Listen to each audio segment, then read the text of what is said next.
So, if you want peace in your life, find a sense of contentment. But how do we find ourselves contentment?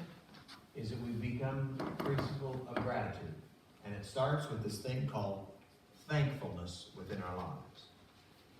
When I was a kid growing up, I remember I was in first grade, the teacher said to me one day, "Philip!" And I thought, "Oh, I'm in trouble now." And she said to me, "Philip," she said, "I want you to be in our upcoming play program." I said, "Okay. And I need you to read this passage. Learn this passage by heart." I thought, I like the reading part, but learning, that's a lot of effort when you're in first grade. I want you to learn. I remember I went home and my mother, she went over this with me over and over and over again. I'll tell you how good of a job she did. At my age right now, having celebrated a birthday this past week, I can stand before you and give you the reading that I learned when I was in first grade. And here's what it is. It is better to give than receive. This token at Christmas we heed. So let us be happy at Christmas time and give to those in need. Did you like that? Well, they applauded when I did it first. That's okay. I share that with you because a lot of us, we don't understand that those words, better to give than receive, are not words that are just out there somewhere. They're part of Scripture. They're part of the words that Jesus spoke, that the disciples said, we wish we could have written everything down that Jesus said, but there wouldn't be enough room in all the books we could create. Did you hear what I just said? He said what's critically important is it's there. And Paul, in Acts, the 22nd chapter, reminds us of those words and says, do you remember the words, not that I say, but I'm going to remind you of the words that Jesus said when he said, it is better to give than it is to receive. Now, you can teach a kid that in first grade, but one of the great challenges is that sometimes you and I struggle trying to put that into practicality within our life. In fact, most of us, when we get into it, we just think better to give than receive. I don't know about that. Someone asks to make a donation or help out in some way, we go, I don't know about that. As you get older, it gets bad. I mean, you get older, you start counting your pennies, and all of a sudden you're thinking to yourself, I'm not going to give any of that. They're just going to waste it or whatever. And before you know it, you start judging people, and it gets all mixed up, and you lose the thankfulness out of it all. So what do? Well, we try to find thankfulness. And how do we do finding thankfulness? We just celebrate Thanksgiving, right? And we celebrate Christmas. So what does Thanksgiving become? A big meal. And what does Christmas become? It's only 54 days away. We celebrate Christmas by saying, what kind of gifts can we buy? I was listening to the Food Channel this week, and one of the guys that was a chef, it was on this Thanksgiving Gratitude Special Championship or whatever. And they asked this guy, what does Thanksgiving mean to you? And the guy said, one of the chefs said, well, I love Thanksgiving because it's all about food. Well, when you're on the Food Channel, that's a good thing to say. And he said, and the other thing is, he said, I really don't care as much for Christmas. He goes, why don't you care as much for Christmas? Because at Thanksgiving, we get to eat. That's all we have to think about is the meal. And then at Christmas time, we got to think about what do people want? What gift do they need? Have you noticed that in the stores, there are a few things there that have Christmas written on them? Have you noticed that now, when Thanksgiving, even before Halloween is over, we start moving into Thanksgiving already, and then we already are moving into Christmas time as part of that. They're already out there buying things this week. My grandson had a birthday, and so my wife said to me, you know what, you need to be a good grandfather, and Connie's not here today, so I can say this. She says to me, you need to go show your grandson how much you love it. You need to go buy him a birthday present. And I thought, me? She goes, it's what a good grandfather does. Okay. So I hopped him in the pickup. We drove over to Target. I was going to go to Walmart. You know, that's my favorite spot to go. I can do a little practice, but no, he wanted to go to Target. So I took him to Target. I walked in and I said to him, so what do you want for your birthday? He goes, Legos. I thought, Legos? Well, just Legos? That's all you want? Legos? It's a plastic stuff? About $4.99 for 5,000. What? So I get there, and we're walking around. We can't find logos anywhere. They got this little teeny thing on the wall, a little set of Santa Claus for a logo, and I think it was $2.99. I said, that's all the logos they got here. He goes, no, Grandpa. I said, look up there. And there was this giant logo this giant Lego character hanging from the ceiling at there. I thought, who put that up there? And he walks over, and there are aisles and aisles of Lego. And he walks up to the first Lego thing, and he goes, I want this. And I said, okay, all right. And I looked at it. It said Lego something, you know, Star Wars piece, whatever. And underneath it, a little thing that said $179. I thought, that must be for all of them. I only want one.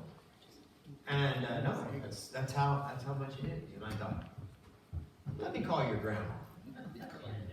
Grandma who wants to know what kind of a great, gracious, gratitudinal, thankful grandfather I am. And I wrote her and I said, so what do you want to spend for his birthday present? She texted me back and she goes, whatever.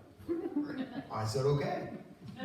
So, to be funny, I took a picture of this box with a $179.95 label underneath it. I sent it to my wife. Immediately, she calls me on the phone. What are you doing? I said, I'm buying him a present. I want to show him how much I love him, how much I'm thankful for him. She goes, no way. What are you about? And I thought, I don't want to disappoint him. I want to show him how I'm so thankful and how I love him and care for him. And she goes, no. She texted that. I could just hear her sweet voice saying to me, so I had this conversation with her. Okay, hey, you can get something. So I got this one app. I love you. Pick this little thing off the shelf, little logo on it. Good choice. He said, is this all I get? I said, what else would you like? He goes, I don't know. I want to look around. I said, okay. Here's what you got to do. You just got to think.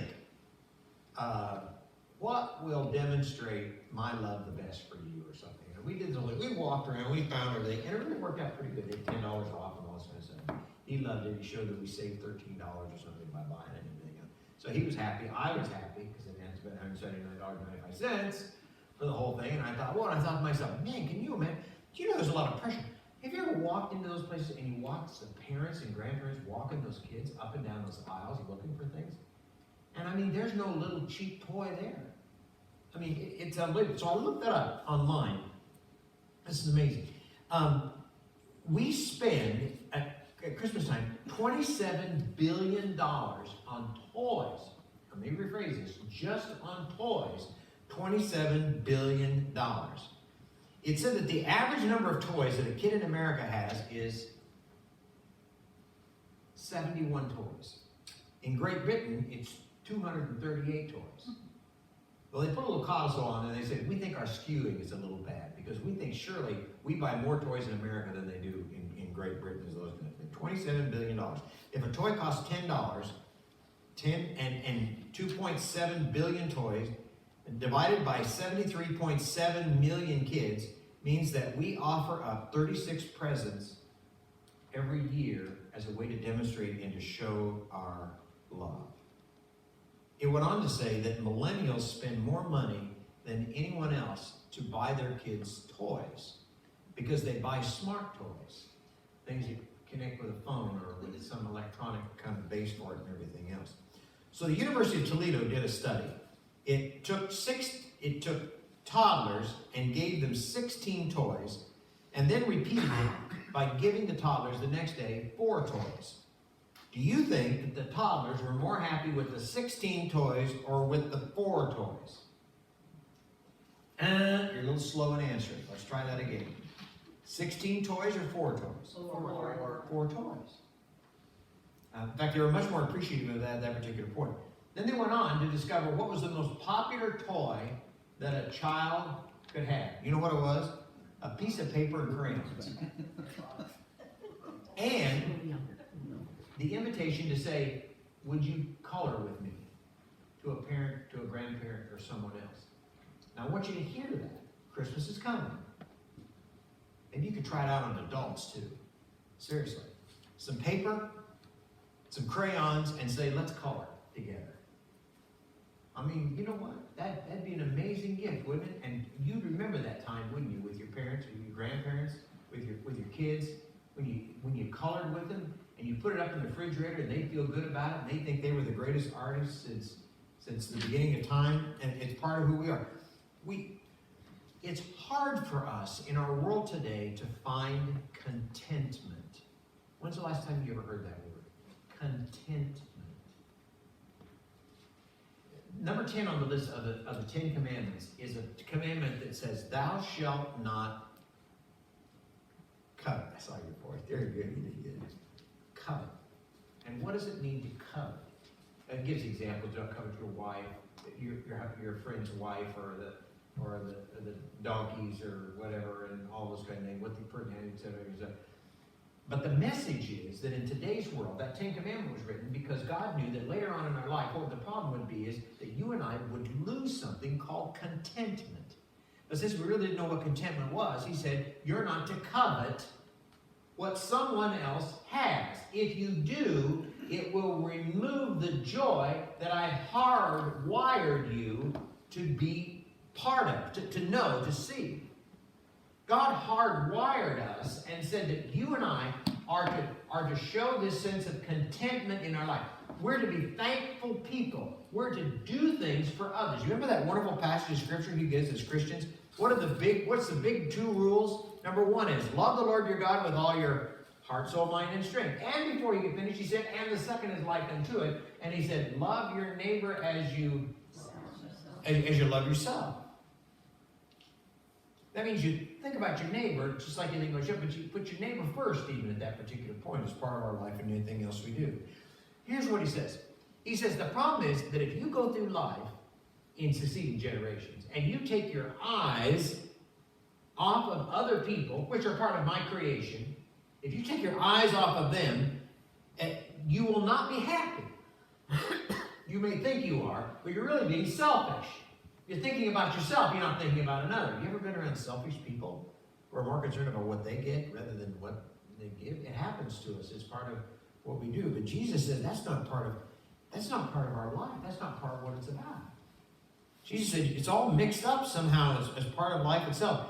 It says, you are happiest when you try to do things for others. Did you hear what I just said?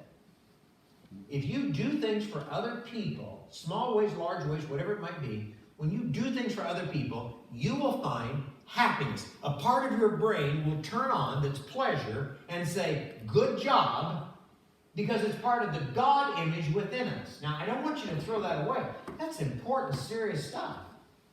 In fact, I also read a line that it says, if you volunteer, if you give towards others, you will live longer. Did you hear this? Something must be going on here. God said, that's why I hardwired you for that. Acts 22.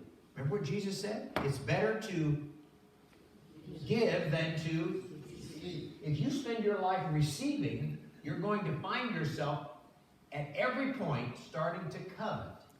I don't have that. You ever heard that in an advertisement? If you just have this, you'll be happy. And if you get all 16, 20,000 of them, you will be ecstatic. You may not live very long because you're going to be worried about how to pay it back and how to come up with the cash and pay back the credit card. But nonetheless, we have this thing called Thanksgiving. And what do? We spend our time worrying about it. We prep our food, at least for that. We have this thing called Christmas. We worry about how are we going to pay, who are we going to get. What will they like what we get them? Ooh, have you heard that one? I hope that maybe I get a box of crayons and some paper this Christmas. Seriously. I take that. I love it. I take it and I love it because I think it plays out the opportunity of what it means to be focusing on others. Jesus said, that's how I created the world. That's how you get blessed because other people think of you and you get part of that channel. It goes around. What goes around comes around. People bless you because you've been a blessing back to them. And they give thanks to God because God has been the source of your blessing. Not just you, but God. I give thanks to God for the way you've been such a blessing for me in my life. Do you remember people used to say that? And they'd say those words. They wouldn't just look at you or text it to you. They'd actually look at you and say, thank you. Thank you cards would come as part of who we are and as part of our life itself. St. Francis says it took that, it's better to give and receive. And it says, and he said, in giving we receive. That's the natural ebb and tide. That's a natural flow of our lives. That's what God put together. And God said, if you do that, you know what? Coveting will not be part of your life. You will not find yourself stressing out and worried about what somebody else has. Because you won't want it. All you think about is, how can I do more for others? I used to pastor all the time. One of the things, I come to the end of the day and I think to myself, I'm so tired. You know where the last place I want to be? A hospital, visiting somebody. That's depressing. I don't want to go there. And then God would go, go to the hospital. I'd go to the hospital. I'd go, I'd grab the elevator. I'd walk in sometimes. I'm human. I get ready to go. I walk in the room and all of a sudden I go, hey, how are you? And inside I'm going, oh no. Hey, how are you? And then sometimes people would say to me, how did you know? How did you know? I can't believe you're here. They just told me. I needed God. Thank you for coming. Hear that? Would you like me to pray for you? Oh, please pray for me. I need prayer. Do you hear those kinds of things? God sometimes reminds us of that. That's what it's all about. He said, the essential nature, all that I've given you in creation is a pure gift. And you need to recognize it as a gift. I gifted those things to you. Connie said to me this week, she goes, well, it's your birthday on Tuesday. What would you like for your birthday? And I thought to myself, oh man, you know what? I really can't think of anything. Oh, you want something, don't you? And I go, you? That was a good answer. Happy wife, happy life. She goes, what did you say? You. That's what I want for my birthday. You. Oh, I get chills. Now, she'd be embarrassed if I said that in front of you. Oh, I got to shut that. No, okay. But, isn't that the way it goes? And we say, no, it's not you. It's others. That's what it's about. I don't need anything. What I need is just you. Try that out this week. Watch what happens. I'm serious. It's critically important for us to understand that's part of it. It's part of our thankfulness, leads to gratitude that leads to contentment within our life and within our living. That's what it's about. That's who we are. That's what things are all about. I just thought about it. We're going to show that video just a little bit, so the veterans video, so you know. So Jesus says this, John 3:16, for God so loved the world, he did what? He gave his only begotten Son. And what happened? Jesus got up on the cross. They put him there, stretched him out. And what did he do? He gave his what? Gave his life, didn't he? See all that giving, that thankfulness that's going on as part of that whole process itself? We were meant to be generous people. That's what it was all about. And we have those wonderful passages of Scripture that says, God refreshes those who are generous to others. There's these promises that keep coming back to us. This thankfulness is tied into us. We live longer. We live meaningful lives when we do those kinds of things. That little makes you feel good, lights up in your brain, as we've discovered, is a real reality. It's a real fact, and we're to be part of that. It's part of the rhythm. It's part of the giving and doing for others as part of that whole thing. I babysitted my grandson this week, and he fell asleep on me. And of course, I thought my responsibility ended, but it didn't. I had to still stay there and watch my grandson while he was sleeping. And I loved it. He was great. And they had this little book there about baby development. And I thought, okay, let me read about baby development. So I heard it. And you know what it said? It said at 14 months, babies demonstrate generosity. They give back. They show this ability to want to gift or give you something. Instead of just taking, they'll actually give back. It's part of this, somehow it's part of their DNA, this gifting thing, of giving back, this generosity thing. That's with 14 months old. Then after we get older, we lose a little of that, don't we? It's like, whoa, what do you want that for? What's that about? I went to Joann's Fabric. You ever been there? I discovered there aren't many guys in Joann's Fabric. I walked in the room, I think a buzzer and a light went off. And these ladies all came over to me and they go, are you in the right store? I swear, that's what they said to me. Are you in the right store? Yes, I am. I told them I was trying to find everything else. They said, okay, we get told it. So they get the stuff for me, and they were so nice and so gracious. And she cut me a little bit in the fabric, all I wanted, and she said, oh, here, try for $1. You don't get any fabric in Joann's for $1. And so I got that, and I took it up the counter and everything else. So I got up the counter, there were two ladies with two big, giant shopping carts. And they were filled to full with this posh kind of flannel material. Fleece. Huh? Fleece. I knew it.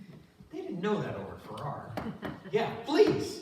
And it was bright colors, stuff like colors of the rainbow, and big rolls of it, you know, everything else. And I watched these ladies, and I thought, oh, nobody needs that much fabric. Why would you buy that much fabric? I mean, when I walk around and I go to people's houses where people are sewers, I'm always surprised. You go, would you like to see my sewing room? And it's like floor to ceiling fabric. And they know where it is. They'll pull something out and say, oh, I got this in blue. They got this amazing system. And I think, and they always say to me, I have too much of this. I shouldn't have this much fabric. And these ladies were buying 2 shopping carts full. And I was like thinking to myself, that's terrible. Why would you do all that? You don't need that. That's my old birthday boy mindset that says, you don't need that. And they were whipping through all these things, and all of a sudden, next thing I know, they're pulling this cart around. I thought, whatever. And all of a sudden, the guy behind the counter did exactly what I was doing. He said, what do you got all this for?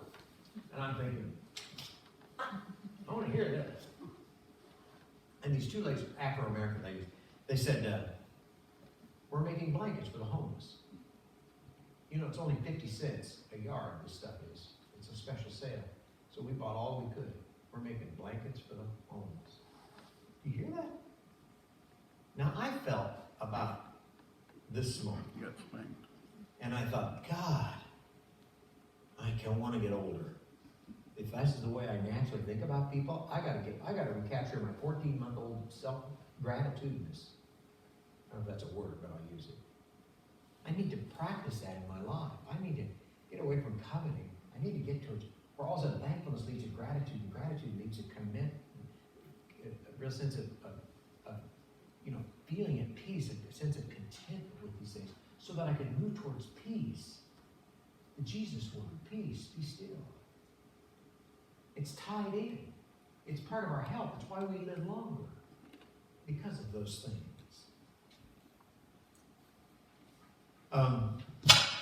I had my birthday supper this week, and Connie and I said, where do you want to go eat? And I said, I don't know if I'm really hungry. She said, well, we need to go to this place you and I like to go to. I said, well, there's a Brazilian restaurant by us. We've never been there. Let's go there. So I go to the Brazilian restaurant, and they bring out the meat, they're slicing it off. And we had a great night. That was a wonderful thing. The guy that was our guy helping us was from Brazil. And I said to him, oh, I said, Randy, are you from Brazil? He goes, yes. And he was talking about feijoada and all kinds of bean stuff and everything else. And all of a sudden, I said, oh, are you coming? I go, yeah. He said, I came here years ago. And I said, well, that's amazing. I said, what do you do now? He said, I work for Principal. And you know what Principal finally? Yeah, I have a wife. She's from Ukraine. We both played soccer. We met at college. We both got scholarships to college to play soccer. And I have a little girl. You have a picture? Oh, yes. Show me the picture. And I think, oh, whatever. And then he sits down. They weren't busy that night. And he sits down at our table. We're having this wonderful conversation about his daughter and his wife, about coming to America, about how he had to give up his parents had to take a mortgage out of their house in order to get him here. He may have had a scholarship, but he didn't have money to get here. And they did. And the parents said to him, you stay there as long as you need to. Don't think about coming home. And that's a gifting act of graciousness, isn't it? To say to your kid, I want the best for you, go do what you want. This guy talks about all the struggles that he went through and everything else happening in life, but he was a person of joy. And all he kept talking about was how thankful he was. And then he talked about how thankful he was that he got to be with us and meet us, and he got to serve on the birthday and the whole thing. And I'm like, oh, no, thank you, because you're talking about your family and your struggle and about how you love America, all kinds of stuff. It was amazing. And I just said, you made my birthday. This is great. He goes, I have. I go, yeah, and everything else. And then he walked away, and I said to Connie, I go, we ought to leave him a tip. Connie goes, yeah, you ought to leave him a tip. And I said, great. How much should I leave? She goes, oh, whatever. I said, okay. How much cash do you have in your pocket? Now, I started out with a $100 bill on my birthday, and I gave away $50 to my wife to buy something. It's a long story. I had a $50 bill in a real $50 bill in my pocket. And she says to me, how much do you have in your pocket? And I thought, oh, exactly. Oh, I don't know if I have anything. She goes, you don't have anything? You only spent $50. You should have another $50. I thought, stop. I didn't say that. I smiled. We're doing a full bill. There it was, and there's that $50 bill sticking out, of course. And I'm like, oh. And she goes, that's what to give me. And I thought, what? She's like, you got the $50 as a gift. Give him the $50. Look at him. He's got lots of needs. Like, give him the $50. And I thought, but there's lots of things that I want and need, even though I can't think of anything, and you're the only person that I really want, Connie, so I don't really need the $50. And it came back to say we're talking everything else. I said, do you get the, I get the chips and everything else. I said, well, I have this for you. I pulled up $50 and I handed it to him. And he looks at me and he goes, I can't take this. And I said, there, Connie, see? I didn't say it. That's what I was thinking. Heck, he said he can't take it. That avoids it. Right, God? I can handle the whole thing. And I said, no, you should. No, I want you to have it.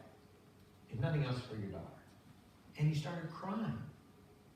And we started crying, and it was really a birthday and everything else. And he took the $50, and I felt so good. I did. I felt like I walked 10 miles behind. And I walked across the street. It was cold. We didn't even notice we were walking. And I got in my car, and I went home, and I just felt like, you know what I'm saying? Now, here's what I want you to do. For the next 3 weeks, I'd like you to do one act of generosity or kindness. It can be pre-planned, but it might not be. It may be in response to what somebody does nice for you to say thank you, or maybe you do something for someone and you gift them. I don't know what it is. But all I'm asking you to do is to live longer. I love you. I want you to live longer. I want you to not covet. I want you to be at peace. I want you to find some joy, even if God has to drag you into it. Or you're able to do some act of generosity so you have contentment in your life. I want you to do that. It's a holy request from me. I don't ask too much. That I ask of you. One a week. If you do 2, okay. Maybe even 3, but 1 at least.